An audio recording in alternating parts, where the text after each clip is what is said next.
Yaxınlığı çoxmu gördün? Uzağımdan nə gəzirsən? Adın əzbərdir dilimdə, dodağımdan nə gəzirsən? Nə gəzirsən yad şəhərdə?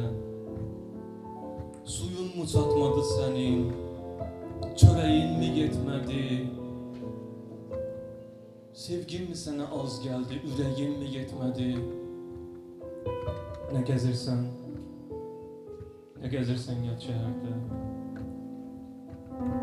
Orada havalar zəhərli, orada 6 ay gecədir,